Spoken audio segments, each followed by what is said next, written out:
বন্ধুরা আসসালামু আলাইকুম, সবাই কেমন আছেন? আজকে আবার চলে এলাম সবার সাথে কথা বলতে। ভাবলাম একটু ছাদে আসছি, ভাবলাম সবার সাথে একটু গল্প করে। যে বালতি ভরতে দিছি, বালতির মধ্যে যে কখন যে পানি ভরবো আল্লাহ এই জানে, ভরতেছে। এই জন্য ভাবলাম এই সুযোগে বন্ধুদের সাথে কথা বলে নিই, একটু গল্প করে নিই, গাছে পানি দেবো। তো বন্ধুরা সবাই কেমন আছেন? আমার চ্যানেলটাকে সবাই লাইক কমেন্ট শেয়ার করে দিবেন।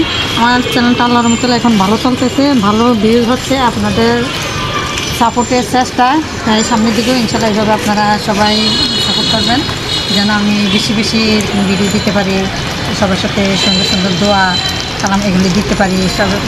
সবাই আমার পাশে থাকবেন। আর যারা নতুন আছেন চ্যানেলটাকে সাবস্ক্রাইব করে দিয়ে বেলআইকনটি বাজিয়ে দেবেন, নতুন যেন যদি আপনাদের মাঝে চলে যায়। দেখেন কত সুন্দর লেবু গাছ, মাশাআল্লাহ অনেকগুলি লেবু। দেখেন আসলে রোদ, প্রচণ্ড রোদ, তো রোদের তাপে দেখেছে লেবু পাতা লেবুগুলি কেমন যেন শুকিয়ে গেছে। একটু বৃষ্টির ফোঁটা পেলে কিন্তু খুব ভালো হয়। কালকে পড়েছে সন্ধ্যার সময়, তার জন্য কিছুটা একটু ভালো দেখেছে। আর এই যে দেখেন কত সুন্দর আম। আম গাছটা আমের অনেক কুল ছিল, এই আস্তে আস্তে উপরের দিকেও আছে, আমও আছে। আম 3টা মাত্র।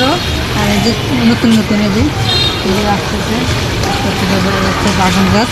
ড্রাগন গাছও ফুল আসবে এই বছর। খুব ভালো ধরে কিনা জানি না, কিন্তু মনে হচ্ছে যে এবার ইনশাল্লাহ খুব ভালো হবে, কারণ খুব বৃষ্টি পড়তে আছে। আর হচ্ছে পেয়ারা গাছও পেয়ারা আছে। এই যে পেয়ারা ঢাকনা দিয়ে রাখতে হয়, কারণ পাখি খেয়ে ফেলে, নষ্ট করে, পোকামাকড়ে ধরে ফেলে, এই জন্য এগুলি ঢাকনা দিতে হয়। এই পেয়ারা ছোটো, এইগুলি ছোটো ছোটো ছোটো পেয়ারা। ওইগুলি আবার বড়, ওই যে উপরে, আর ওই যে এখানে বড় আছে। এই যে নিচে একটু বড়টা কালকে ছিঁড়া হয়ে গেছে। এই যে বড়। বন্ধুরা দেখুন সবাই, তাই আপনাদের মাঝে আর কি শেয়ার করতে আসলাম, যে ছাদে যেহেতু আসছি সবার সাথে একটু শেয়ার করি, কথা বলি, যে আমি গাছে পানি দিতে আসছি, বন্ধুদের মাঝে একটু আড্ডা দিই, তার জন্য সবার সাথে একটু কথা বললাম, সময় কাটালাম। যে গাছের মধ্যে পানিও দেওয়া হয়ে গেল, বন্ধুদের সাথে আলাপ হলো, তাদের সাথেও শেয়ার করলাম যে গাছে কী কী ধরছে। ছাদ বাগানের গাছে লেবু ধরলো, আম, পেয়ারা, তারপরে হচ্ছে আবার এই গাছও আছে, কী জানি বলে,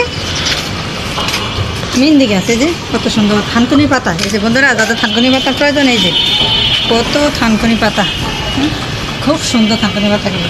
বৃষ্টি হয়েছে কালকে, জন্য আরও সুন্দর হয়েছে, কচকচ হয়েছে। যাদের দরকার কমেন্টের মাধ্যমে বলবেন, ঠিকানা দিয়ে দেবেন, পাঠিয়ে দেবো। তো বন্ধুরা আজ এই পর্যন্ত, আবার দেখা হবে। আল্লাহ হাফেজ, সবাই ভালো থাকবেন।